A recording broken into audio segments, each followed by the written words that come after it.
అదేవిధంగా మత్స్యకారులకు ఆ భరోసా లేదు, ఎవరికి కూడా చెప్పుకోదగ్గ భరోసా లేదు. ఇందులో విశేషం హైలైట్ ఏంటంటే ఆర్థిక మంత్రి ప్రతి మాటను ఒత్తి ఆ డబ్బు వచ్చినప్పుడు అదేందుకు మహాప్రపంచం విజయంలాగా ఒత్తి చెప్పడం తప్ప కొత్తది ఏమి లేదు. ఒత్తి పలుకులు పలకడం తప్ప కొత్తగా చెప్పింది ఏమి లేదు. ఏ ఒక కొత్త సంక్షేమ పథకం కానీ ఏది కూడా లేదు. మహిళల పట్ల కూడా చాలా స్పష్టంగా చెప్పాల్సిన అవసరం ఉండేది. కానీ వాళ్ళు మేము 1,00,000 కోట్లు ఇస్తాం, అన్ని రుణాలు, ఆ రుణాలు వీలేదో ఇస్తున్నట్టుగా ఆల్రెడీ ఉన్న స్కీమే, నథింగ్ న్యూ అబౌట్ ఇట్, ఏమి లేదు. వెరసి ఇష్యూ యాజ్ ఏ హోల్. దురదృష్టం ఏంటంటే, చాలా బ్యాడ్ లక్ ఏంటంటే, మేము కూడా ప్రభుత్వం ఏర్పడిన తర్వాత కనీసం ఒక 6 మాసాల సమయం వాళ్ళకి ఇవ్వాలని మేము అనుకున్నాం. నేను కూడా శాసనసభకు పెద్దగా రాలేదు. కానీ ఈరోజు బడ్జెట్ చూస్తే ఏ ఒక్క పాలసీ ఫార్ములేషన్ జరగలేదు. రాష్ట్రానికి సంబంధించినటువంటి ఏ ఒక్క విషయంలో కూడా ఈ అర్బక ప్రభుత్వం ఇప్పటి వరకు పాలసీ ఫార్ములేషనే చేసినట్టుగా కనపడతలేదు.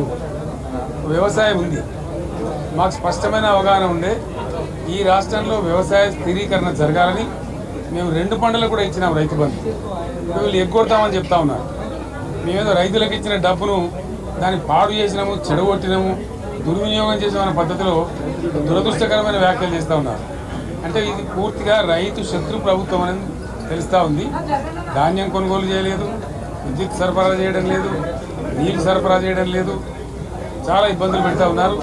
ఇంకా రైతు భరోసా, రైతు బంధు గురించి ఇంకా ప్రస్తావనే లేదు. ఎప్పుడెత్తారని మా ఎమ్మెల్యేలు అడిగితే కూడా కనీసం సమాధానం చెప్తలేరు. కాబట్టి రైతులను వంచింది ప్రభుత్వం, వృత్తి కార్మికులను వంచింది.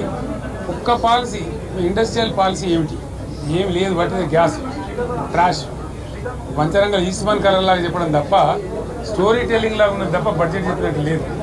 రాష్ట్రంలో వ్యవసాయ పాలసీ ఏమిటి, పారిశ్రామిక పాలసీ ఏమిటి, ఐటీ పాలసీ ఏమిటి, ఇంకా ఇతర అనేక పాలసీలు, పేద వర్గాలకు సంబంధించిన పాలసీ ఏమిటి అనే దాని మీద ఏ ఒక్క దాని మీద కూడా గ్యాసు ట్రాషే తప్ప, చిల్లర మల్లర ప్లాట్ఫామ్ స్పీచ్ లాగా ఉంది తప్ప అది బడ్జెట్ ప్రసంగం లాగా లేదు.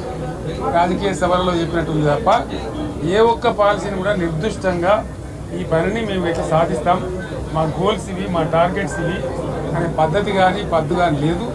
ఇది పేదల బడ్జెట్ కాదు, రైతుల బడ్జెట్ కాదు, యువల బడ్జెట్. విశ్లేషణలో మీకు తెలుస్తుంది. భవిష్యత్తులో బ్రహ్మాండంగా మేము దీన్నంతా కూడా చీల్చి చెండాడబోతాం. Thank you.